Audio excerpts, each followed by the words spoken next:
Les hommes en robe mettent la justice au service de la consolidation de la paix. Les cours et tribunaux s'en inspirent pour donner le ton de l'année judiciaire 2015-2016.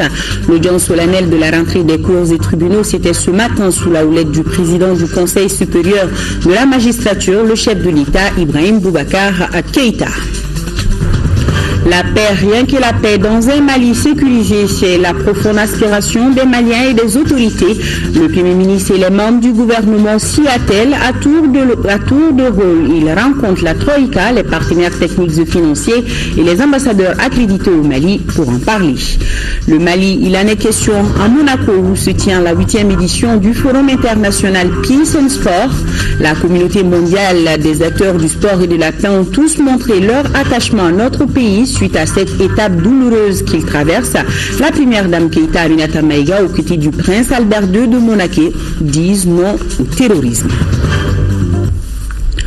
Voilà pour le sommaire d'une édition majoritairement consacrée à la notion de paix et de sécurité. Bonsoir à tous et merci de votre présence. Ce matin, c'était la cérémonie solennelle de la rentrée des cours et tribunaux, une cérémonie présidée par le président du Conseil supérieur de la magistrature, le chef de l'État Ibrahim Boubacar Keïta. Jour de la rentrée des cours et tribunaux, certes, mais la vedette, c'est la Cour suprême dont 25 membres, conformément aux dispositions de nos textes, ont prêté serment devant le président de la République au cours d'une audience solennelle. Souri Ibrahim Keïta nous en parle.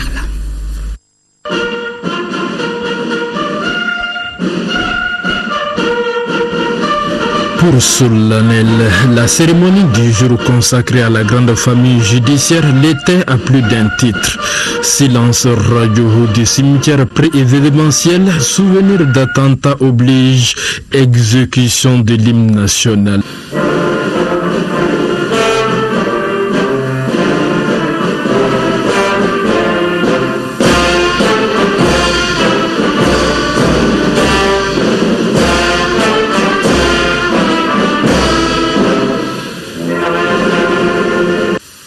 Et voilà les nouveaux membres, ou du moins les membres pour de nouvelles fonctions à la Cour suprême.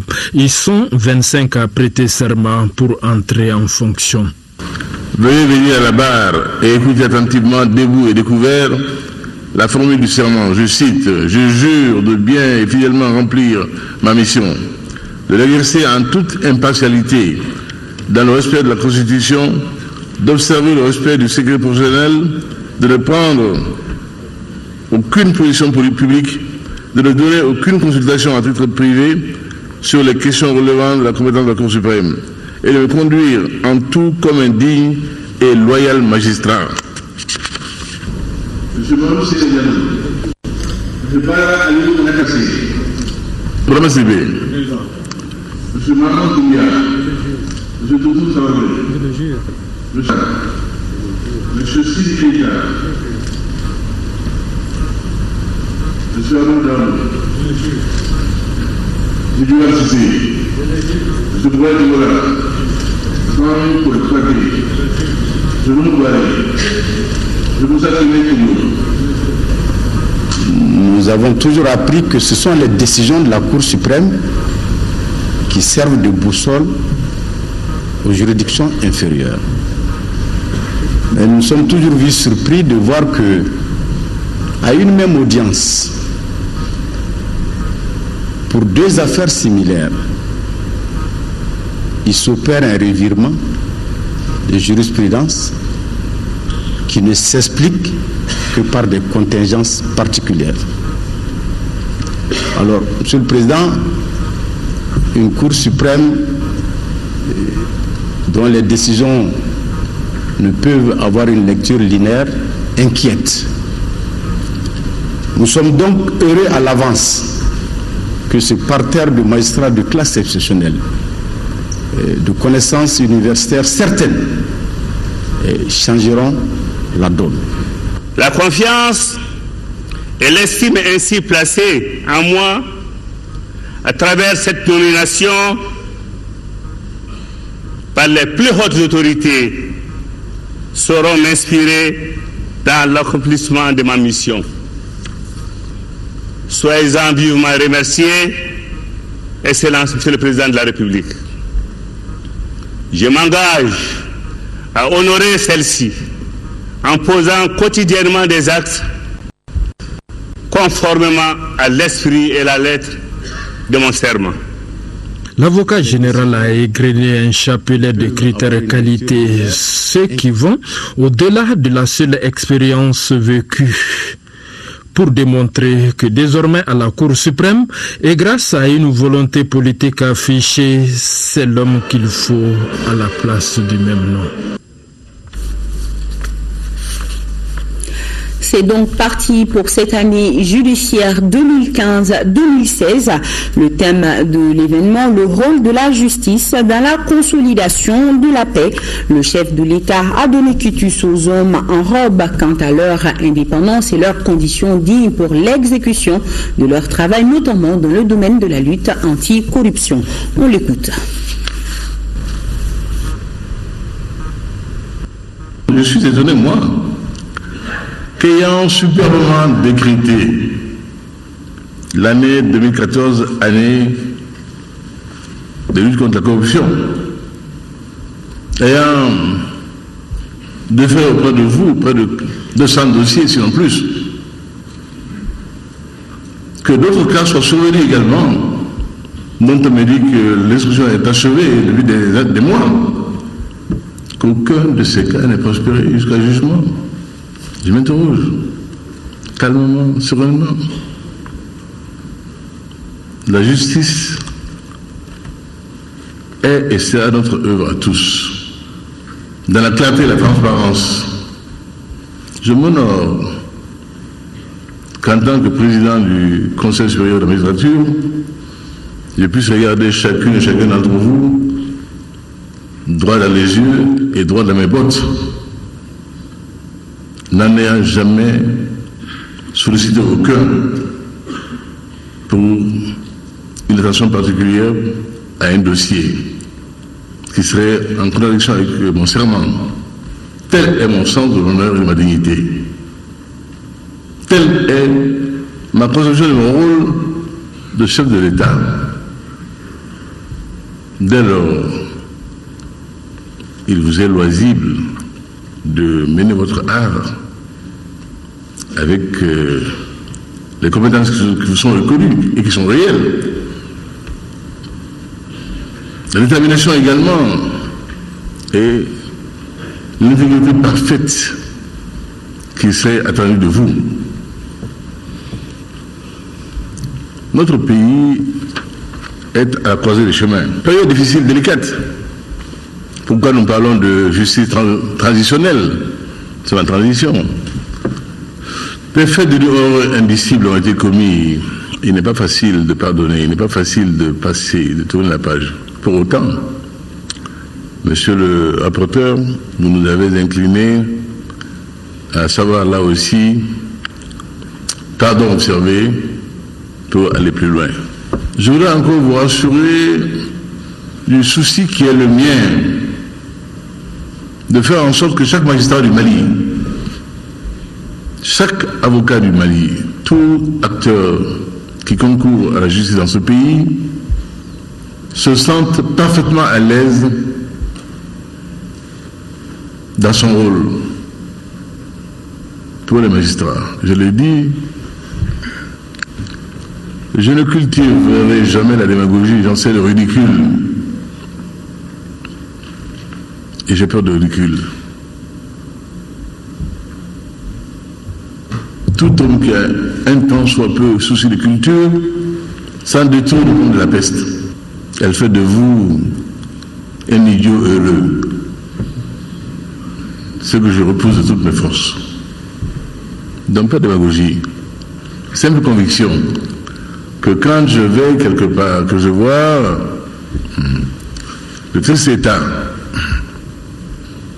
d'un palais de justice, j'ai mal. Je me dis, sommes-nous un État? Sommes-nous dignes du nom d'État? Serons-nous encore des proto-États comme certains analystes l'ont dit? Insulte pour beaucoup d'entre nous. si nous sommes un État, cela passe par faire en sorte que tous les lieux de pouvoir incarnent l'État, sa solennité, sa puissance, son autorité. Autre point évoqué lors de cette rentrée solennelle des cours et tribunaux, la question de la paix et de la réconciliation. On écoute le chef de l'État.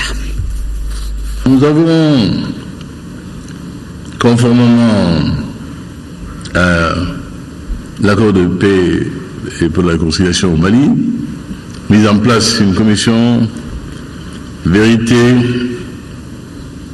justice et réconciliation. Chaque terme a son sens. Nous n'employons pas le substantif pour un bonheur esthétique, mais dans ces termes célégiaires, le plus important pour moi, c'est la justice.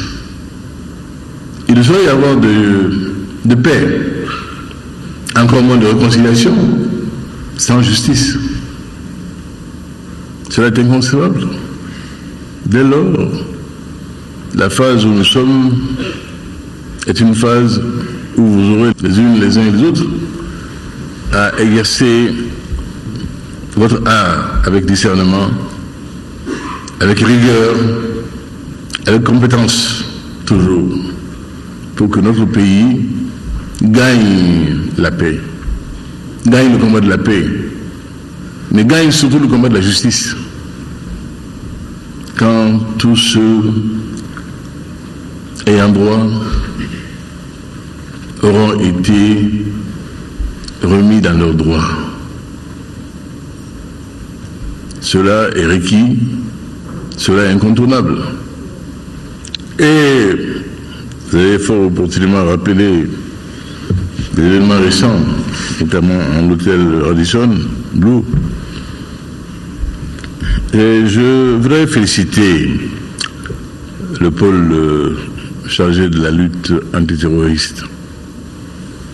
Il est récent, mais fait montre déjà d'expérience avérée. Nos forces spéciales, en dépit de tout ce qui a pu se dire et qui se dit allègrement, il faut bien que la partie politicienne joue son rôle, mais gens de devoir, nous savons le là, on ne l'apprend pas. Et tout le monde a fait le constat de la montée en puissance de ces forces spéciales depuis ce hôtel de Sévéré, la terrasse et le Radisson, où nous aurions pu avoir un carnage inouï. Car l'objectif était de tuer tous ceux qui portaient vie, comme je l'ai dit, en hôtel.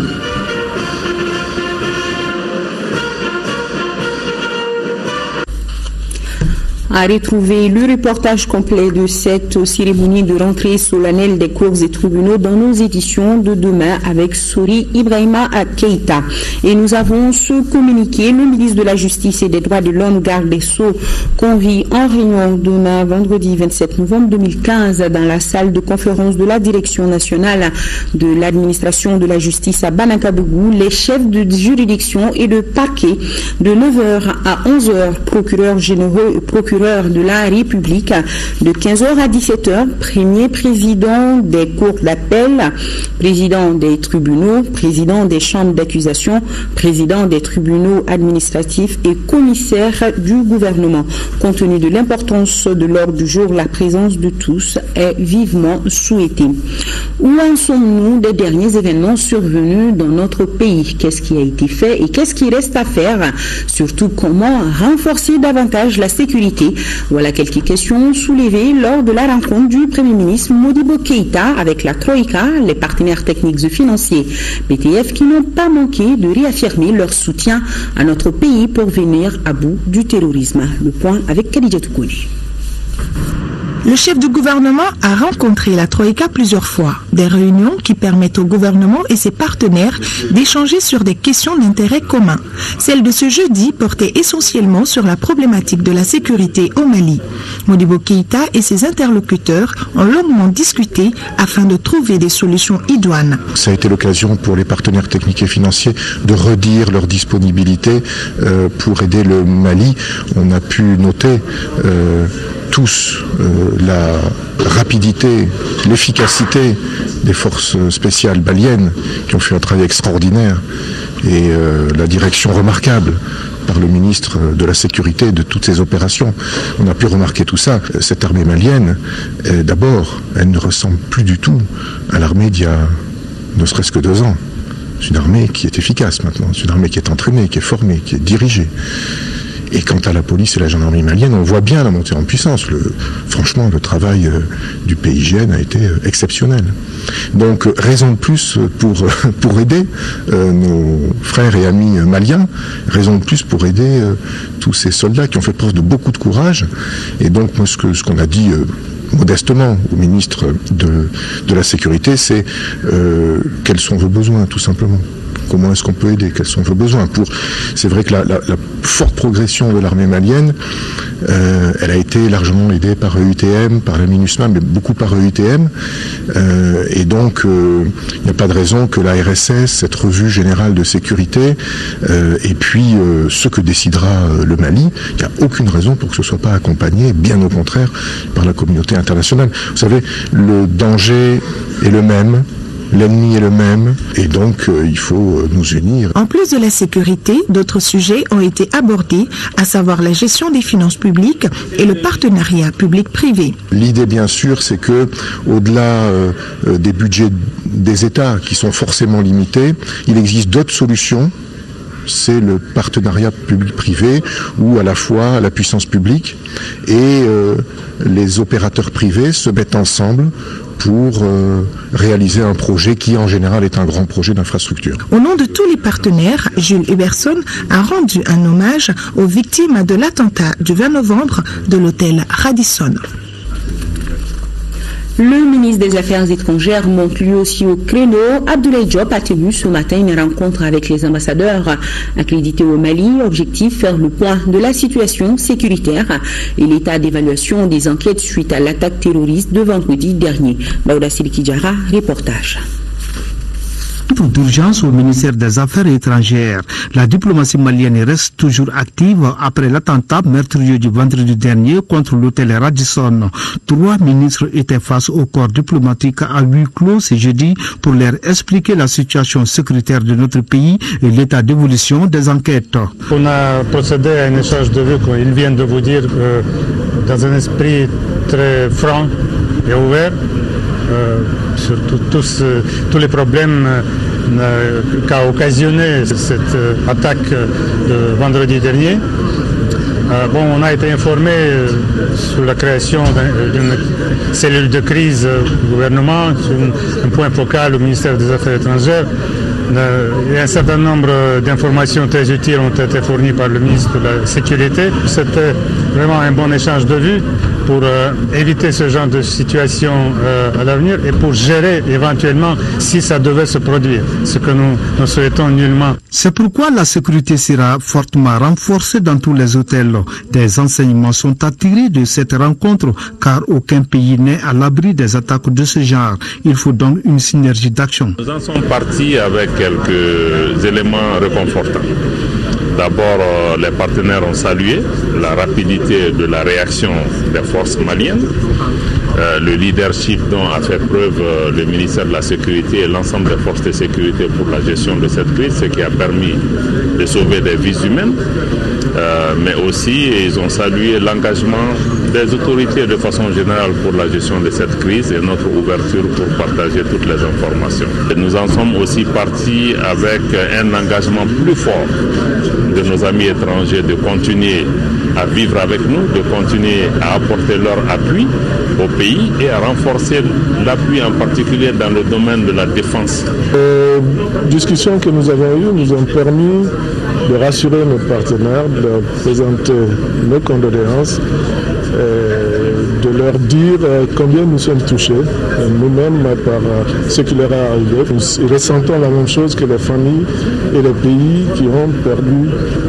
des parents et des citoyens dans cette crise. Les enquêtes suivent leur cours et les soutiens des partenaires ne faiblissent pas. Les enquêtes progressent bien, Vous savez, comme c'est des enquêtes qui sont très sensibles, donc on va éviter d'en dire beaucoup plus maintenant pour ne pas compromettre certaines de nos sources.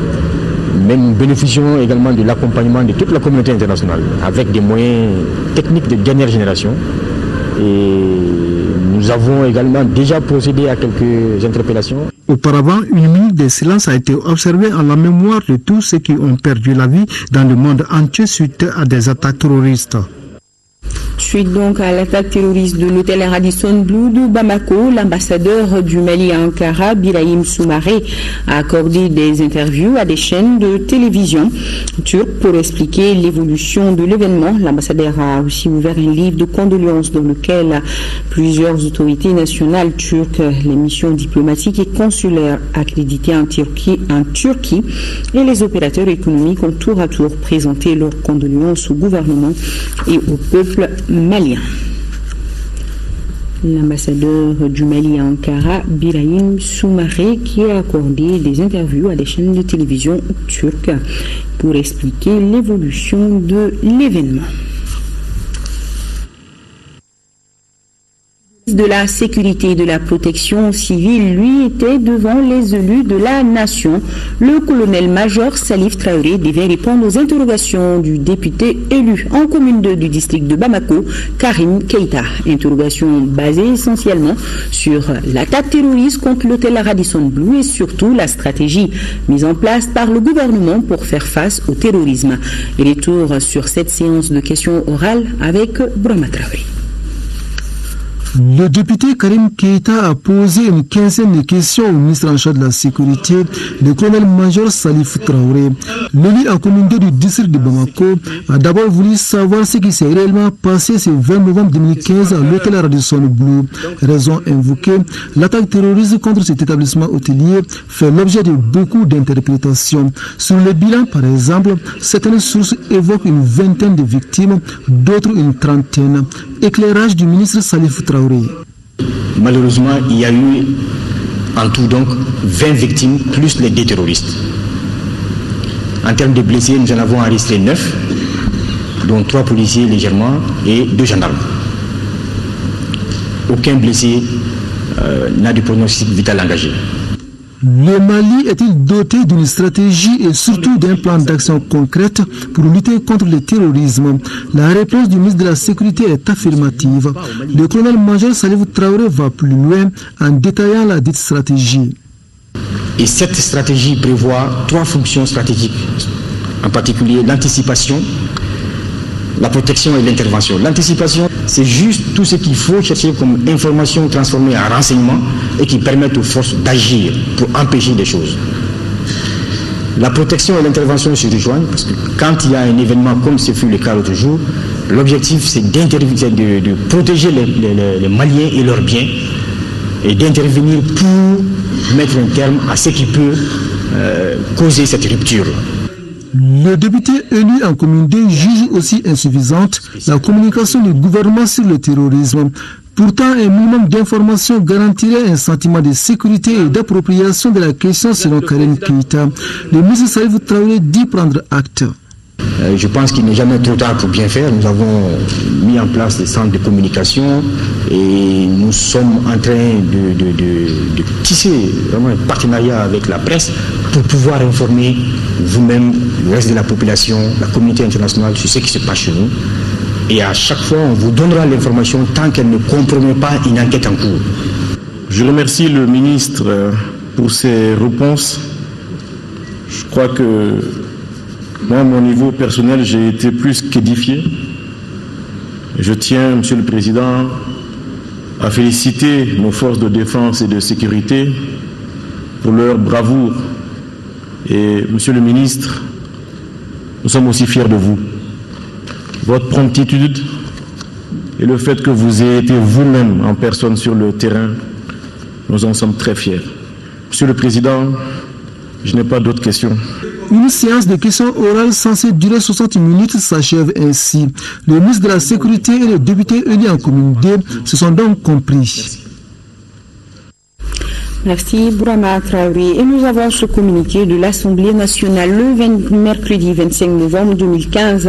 Le bureau de l'Assemblée nationale élargi au président de groupes parlementaires et de commissions à une séance d'échange avec les ministres de l'administration territoriale, de la sécurité et de la protection civile, de la justice, garde des sceaux, de la culture, de l'artisanat et du tourisme. Ont également pris part à la réunion le gouverneur du district de Bamako et le procureur du pôle spécialisé de la lutte antiterroriste. Les échanges ont porté sur l'attaque terroriste perpétrée le 20 novembre dernier contre l'hôtel Radisson ainsi que les mesures en cours ou envisagées par le gouvernement en vue de la sécurisation des populations et de leurs biens.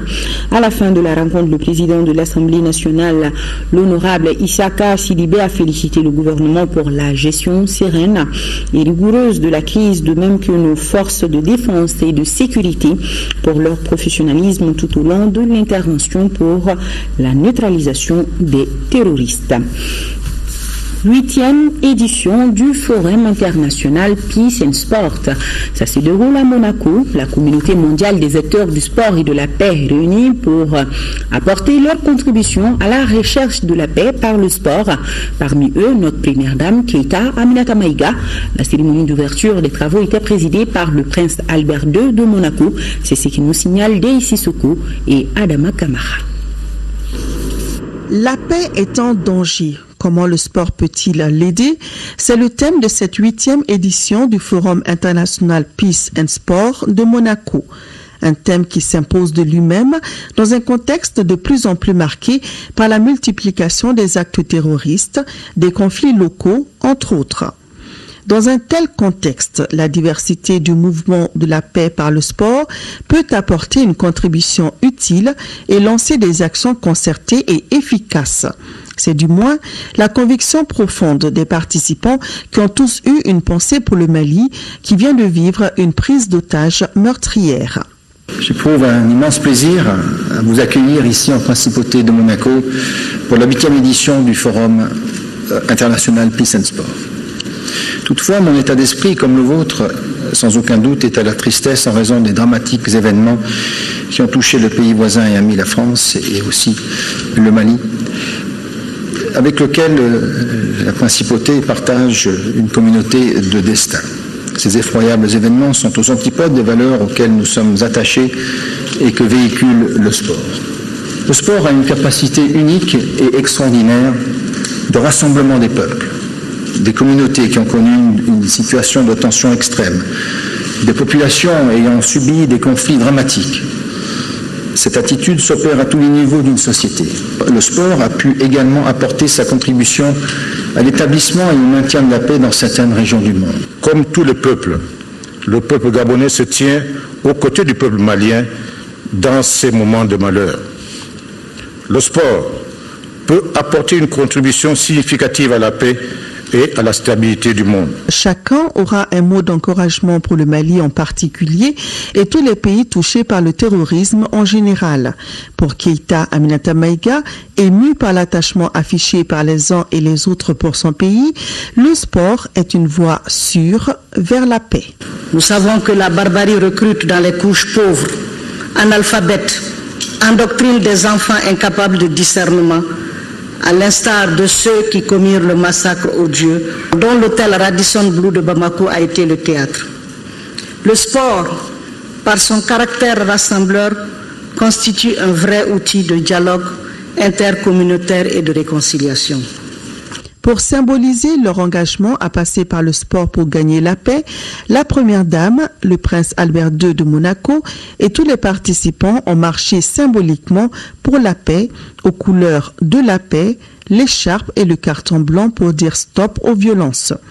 Pendant 3 jours, les participants au Forum Peace and Sport de Monaco vont réfléchir sur les initiatives et envisager le potentiel inexploité pour construire la paix par le sport. Et juste après la cérémonie d'ouverture du 8e Forum international Peace and Sport, la première dame et tous les participants étaient les invités du prince Albert II de Monaco, cité au cours d'un dîner, un moment de convivialité qui a permis d'échanger et de partager autour de sujets d'actualité. Je vous rappelle que l'événement est organisé par Joël Bouzou, ancien champion français de pentathlon. Le Forum international Peace and Sport regroupe des sportifs, des décideurs politiques, des responsables d'ONG, entre autres participants. Notez aussi que la première dame, Keïta Aminata Maïga, a été reçue en audience par le prince Albert dans l'après-midi au Palais Royal.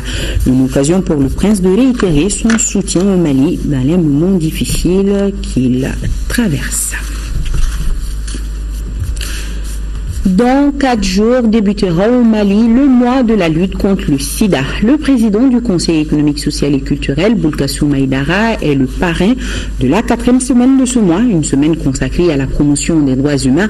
L'annonce a été faite cet après-midi par le président du Haut Conseil national de lutte contre le sida, Malik Sen. À l'issue d'une audience, au micro de Ramata Konaté, Malik Sen nous donne plus de détails sur sa visite au CSE. D'abord, c'était une visite de courtoisie. Depuis qu'il a été nommé, je n'avais pas eu la chance de venir le voir. Mais aussi, c'est pour l'organisation du mois de lutte contre le VIH-Sida. Il est l'un des parrains du mois pour s'occuper de l'élément droit humain là-dedans. Nous avons des problèmes de stigmatisation et chaque année, nous avons un responsable des institutions de la République qui parrainent la dernière semaine. Et cette année, c'est lui qui a été choisi par le comité d'organisation pour faire la diffusion, la promotion des droits humains dans le cadre de la lutte contre le sida.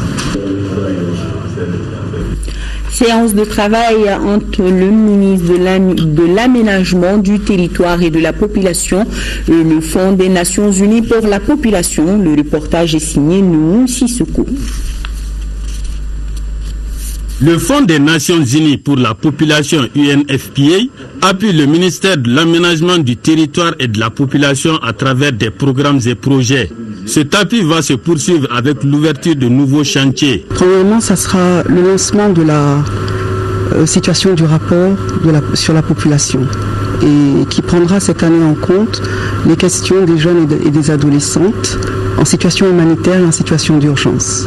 Un autre programme très important avec lequel nous travaillons avec le ministère de l'Aménagement territorial et de la population qui s'articule autour de l'autonomisation des femmes dans le cadre du dividende démographique qui est un projet avec la Banque mondiale de 40 millions de dollars. Ce fonds onusien au bénéfice de la population accompagne certaines structures dans l'exécution de leurs activités ainsi que dans la formation des ressources humaines. Actuellement, nous avons 2 grands axes à fortifier, c'est-à-dire la mise en œuvre de la politique nationale de population, dont nous allons passer avec l'appui technique et financier du FINIAP, à l'actualisation de la nouvelle politique de population du Mali. Les recensements de la population et de l'habitat sont réalisés par l'Institut et le principal bailleur, c'est l'UNFPA. En termes de renforcement des capacités aussi, tout ce qui est fait par l'homme. Et le renforcement des capacités aujourd'hui, l'UNFPA est en train de renforcer la capacité de tout le système, de tous les acteurs du système. D'abord en attribuant des bourses pour l'effort, parce que nous avons connu des années sans bourse, des candidats qui passent au concours sans bourse, et l'UNFPA nous a sorti cette épine en tout cas du pied. Le ministre de l'Aménagement du territoire et de la population a réitéré le soutien de l'UNFPA afin de mieux faire face aux questions de développement. Atelier sur la prise en compte du genre dans le désarmement et la réforme du secteur de la sécurité au Mali. La session de 2 jours est conjointement organisée par la Coalition nationale de la société civile pour la paix et la lutte contre la prolifération des armes légères et la munissement. Le compte-rendu de Moïse Traoré.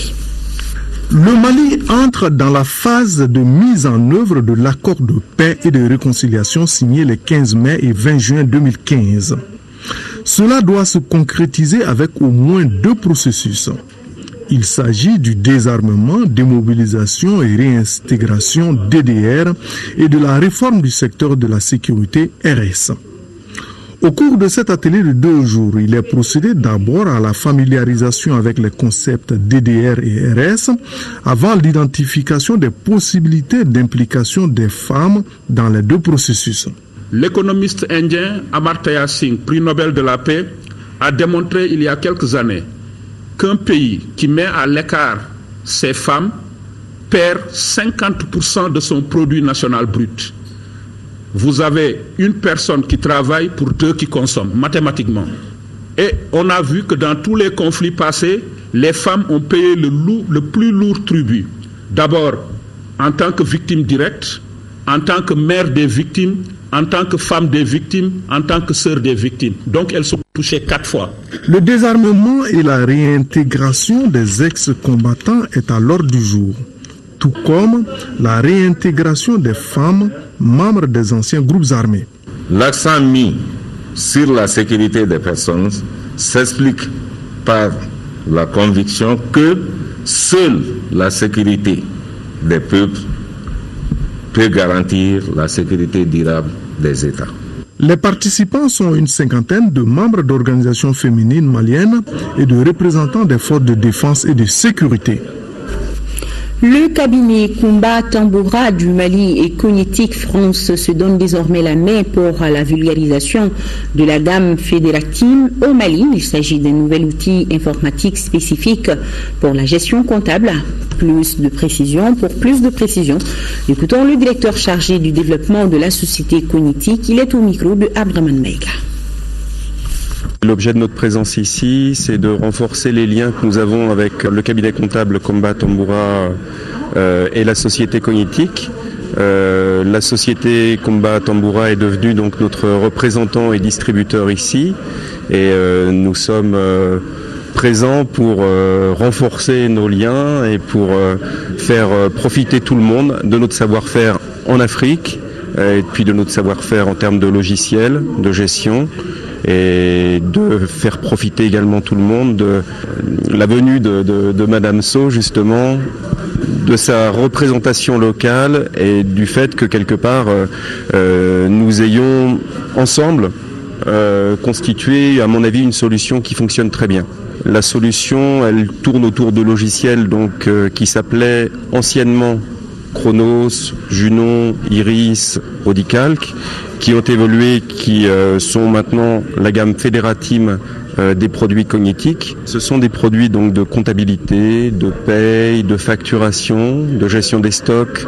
Nous avons aussi développé un portail de relations entre les salariés et les ressources humaines. Ce portail est sur Internet, permet aux salariés de se connecter, on va dire, dans les bases de la ressource humaine à travers Internet, de consulter l'ensemble de ses bulletins de salaire, de pouvoir poser les demandes de congés, de pouvoir interagir en fait avec les RH, et toutes les informations qui sont mises à jour, toutes les informations indiquées par le salarié sont mises à jour dans les bases de données et profitent au système de paye.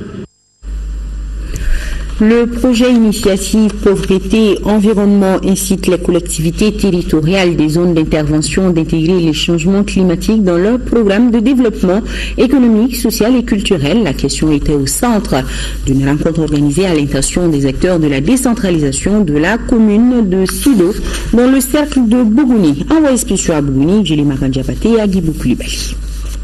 Le Mali est dans une zone sahélienne. Toutes les communes sont donc soumises au phénomène du changement climatique à des niveaux différents selon leur localisation. C'est pourquoi la commune de Sido a été choisie comme l'une des communes test par le projet Initiative Pauvreté et Environnement pour l'intégration du changement climatique dans leur PDSEC, programme de développement économique, social et culturel. Il faut, dans le cadre de la décentralisation, renforcer ces collectivités de communes pour qu'elles comprennent que les actions anthropiques agissent fortement sur les ressources naturelles et l'environnement et contribuent fortement au réchauffement climatique. Donc les changements climatiques sont une réalité et nous sommes obligés de les informer pour que tout le monde aille dans le même sens et que les gens connaissent aussi les mesures d'adaptation et d'atténuation des effets des changements climatiques. Pour Pour les autorités communales de Sido, cette rencontre se tient à un moment décisif où tous les décideurs du monde se rencontreront à Paris pour réfléchir et de décider sur le changement climatique. Il est quand même aujourd'hui évident qu'aucun développement durable n'est possible sans tenir compte de ce changement climatique. Donc c'est une activité transversale qu'il faut réellement s'y doter pour être au rendez-vous du développement. La problématique des changements climatiques est au cœur des débats parce que nous sommes juste à la veille donc de la conférence des Nations Unies sur les changements climatiques prévue à Paris, qui est la COP21. Et aujourd'hui, on sait que la problématique, cette question, est une question de développement. Ce n'est plus une question d'environnement. Le projet Initiative Pauvreté et Environnement, initiateur de cette rencontre, a vu le jour en septembre 2005. Il cherche à appuyer le gouvernement à intégrer les liens entre pauvreté et environnement dans sa planification économique ainsi que dans ses processus de budgétisation et de prise de décision. Après Mopti et Gao, la région de Tombouctou prend connaissance du mandat émission de la commission Vérité, Justice et Réconciliation. La délégation s'est rendue dans la cité des 333 saints. Le reportage de Yéa Tandina. Aller vers l'épicentre de la crise à la rencontre des victimes, de la société civile et les populations en général pour expliquer le mandat et recueillir les contributions des communautés. C'est tout le sens de la présente rencontre de la commission Vérité, Justice et Réconciliation à Tombouctou. Il y a de grandes attentes de la part des victimes, de la part des différents acteurs, des associations, de la population vraiment de Tombouctou dans toute sa diversité. Tombouctou mais aussi les cercles qui composent Tombouctou. Il y a eu des débats très ouverts, très francs et je pense qu'à l'issue de ces débats, nous allons faire tirer meilleur profit vraiment de tout ce que nous avons pu entendre et écouter aujourd'hui. Notre accompagnement ne fera pas défaut. Nous sommes là à tous pour vraiment les victimes, pour leur prise en charge globale. Les délégués venus des 5 cercles de la région ont été largement édifiés sur la composition de la CVJR, ses missions et ses attentes. Dans tous les cas, ce qu'ils sont en train de faire, ils le font pour le Mali, ils le font pour nos populations, qu'elles soient noires, blanches. Ce qui est sûr et certain, c'est que c'est pour toutes les populations que le travail doit être fait. Et à ce titre, on est là pour toutes les populations. Je réaffirme toute la disponibilité et l'engagement des autorités administratives et politiques de la région à être du processus dont la réussite est une étape importante de restauration d'une paix durable, du vivre ensemble et de la cohésion sociale dans notre région. Le président de la commission, en concluant, a donné l'assurance que les contributions et observations des participants seront prises en compte afin de réussir la lourde mission. Un mot des victimes de l'attentat perpétré au Radisson Blu vendredi dernier. Hier, vous l'avez suivi dans nos éditions, la nation a rendu un vibrant hommage aux Chinois ainsi qu'aux 5 employés de l'hôtel. Ce soir, elle s'incline devant la dépouille du maréchal de logis Moussa Sangaré, élément de l'unité d'intervention de la gendarmerie nationale, malheureusement tué lors de l'attaque. Il a été conduit cet après-midi à sa dernière demeure au cimetière d'Ambalaya. Le maréchal de logis Moussa Sangaré a été élevé au grade de la croix de la valeur militaire à titre posthume. C'était en présence du chef suprême des armées, le chef de l'État, Ibrahim Boubacar Keïta. Le reportage de Boubacar Sissoko. Cette cérémonie funéraire avait 2 dimensions. L'une consacrée à la reconnaissance aux agents des forces de sécurité blessés lors de l'attaque des terroristes à l'hôtel Radisson Blu de Bamako le vendredi 20 novembre dernier. Ils ont tous eu la médaille des blessés. Au nom du président de la République et en considération de vos mérites, nous vous conférons la médaille des blessés. L'autre dimension est pleine d'émotions. Il s'agit de l'hommage rendu à celui qui a donné sa vie pour sauver des vies humaines lors de l'intervention des forces de sécurité contre les terroristes. Il se nomme le maréchal de logis Moussa Sangaré, affectueusement appelé numéro 1. Il a trouvé la mort lors de cette tragédie. Toute la nation lui a rendu un vibrant hommage, à commencer par le président de la République, Ibrahim Boubacar Keïta. Chers vaillants fils du Mali, Ta jeunesse fauchée par des individus sans foi ni loi. Ton sacrifice ultime pour la défense de la paix dans ton pays n'auront pas été en vain. Inch'Allah, ton beau pays triomphera de ce défi d'un autre temps que le criminel assoiffé de sang voudrait lui imposer. Merci, brave et courageux fils du Mali. Ton sacrifice servira à inspirer notre jeunesse. Dors en paix pour l'éternité. Ton père, Ibrahim Boubacar Keïta, président de la République, chef de l'État, chef suprême des forces armées du Mali.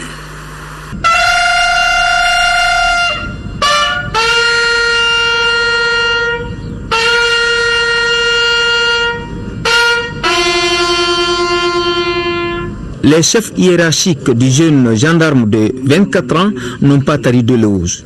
Comme l'a si bien dit Monseigneur Jean Gerbeau, archevêque de Bamako, à Tora Fasokola. Il est mort pour la patrie. Étant de service dans l'unité, le maréchal des logis Moussa Sangaré a été désigné pour prendre part à la mission d'intervention des forces de défense et de sécurité envoyé à l'hôtel Radisson Blu de Bamako pour mettre fin à une prise d'otages et neutraliser les ravisseurs. C'est au cours de l'assaut contre les terroristes que ce brave sous-officier a perdu la vie, les armes à la main, fidèle à son serment de défendre la patrie et de protéger les personnes et de leurs biens. Il convient de noter qu'en dépit du feu nourri des forcenés contre la position tenue par son groupe, le MDL Moussa Sangaré numéro 1 n'a aucun moment désobéi aux ordres donnés par son commandant de peloton dans le cadre de la manœuvre. Plutôt que de décrocher sans ordre, ce sous-officier s'est vaillamment battu jusqu'au sacrifice ultime, préférant ainsi offrir son âme pour le succès de l'opération engagée pour d'épargner plusieurs autres vies sérieusement menacées par les ravisseurs sans foi ni loi. Ses camarades retiennent son dynamisme, son sens élevé du devoir. Franchement, je garde de son dynamisme. En réalité, c'était un grand sportif. Il était respectueux, silencieux. Franchement dit. Le maréchal de logis Moussa Sangaré repose désormais au cimetière d'Amdalaï.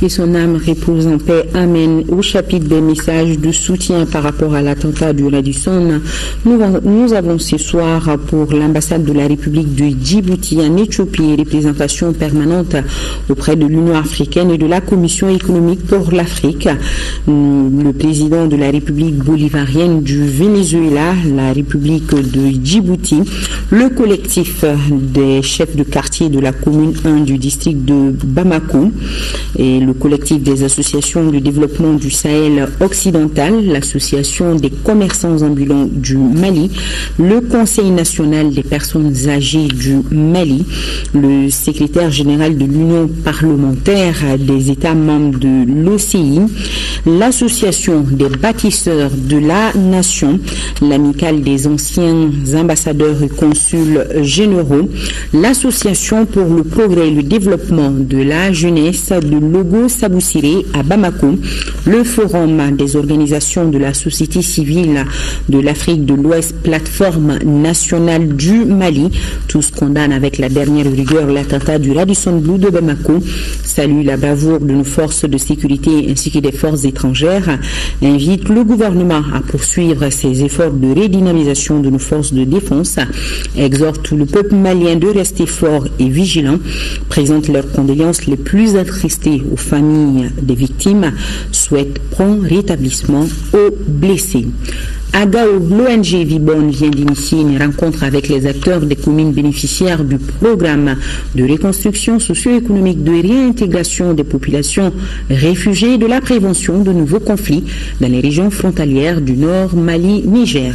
Boubacar Babli Touré pour les détails. Le programme de développement NER 2942, consacré à la reconstruction socio-économique, la réintégration des populations réfugiées et prévention de nouveaux conflits dans les régions frontalières Nord Mali, Niger, initialement prévu pour 3 ans, a été prorogé pour 5 ans. C'est pour informer les leaders de ces communes bénéficiaires sur ce changement et les actions futures du dit projet que l'ONG Vibon, initiatrice du projet, a organisé cette rencontre. Cette cérémonie n'est pas une tribune de jugement, mais plutôt celle de la construction objective pour mieux servir Nous souhaitons déceler avec franchise nos erreurs, nos insuffisances et définir avec vous les cibles les plus vulnérables pour l'avenir de ce projet. Cette rencontre a permis aux responsables de Vibonne, après une année d'exécution du programme, de procéder en compagnie des acteurs concernés à une auto-évaluation. Cet exercice a porté sur les réalisations du programme qui ont touché divers domaines, à savoir la santé, l'éducation, la pêche, l'agriculture, l'élevage, la consolidation de la paix, entre autres. Toutes ces réalisations ont coûté la bagatelle somme de plus de 219 millions de francs CFA à l'ONG et ses partenaires financiers qui sont BMZ, Care Allemagne et Aide Tamat du Niger. Votre zone d'intervention, certes, est révélatrice d'un grand espoir. Elle s'étend le long du fleuve Niger dans les communes de Gao, Gabero, Gouzouré, Bara, Ansongo et Boura. Et pourtant, les autres communes sont aussi à nécessité, notamment Menaka, Bourem, Sonia Liber, Talatay, Tinama et Tessit. Nous osons espérer que votre programme en tiendra compte. Cette journée a été mise à profit pour faire des dons en vivres aux veuves et orphelins des anciens combattants et à l'Union malienne des aveugles de la cité des Askia. En deuxième région, l'ambassade du Royaume de Belgique et le ministre des Affaires étrangères du Mali a organisé une réunion à l'intention des services techniques de Kouloukoro et c'est Brahima Kone qui nous en parle. La coopération entre la Belgique et le Mali se fortifie à travers le programme intermédiaire de coopération entre les deux pays. L'ambassade du Royaume de Belgique et le ministère des Affaires étrangères du Mali échangent avec les services techniques de Koulikoro sur la mise en œuvre efficace de ce programme qui s'articule autour de certains axes de développement dont la décentralisation. Renforcement décentralisé des administrations et deuxième secteur, le développement rural avec un accent sur l'élevage et pêche, surtout ici à Koulikoro, l'élevage et sécurité alimentaire. Ce sont, disons, les deux grands axes.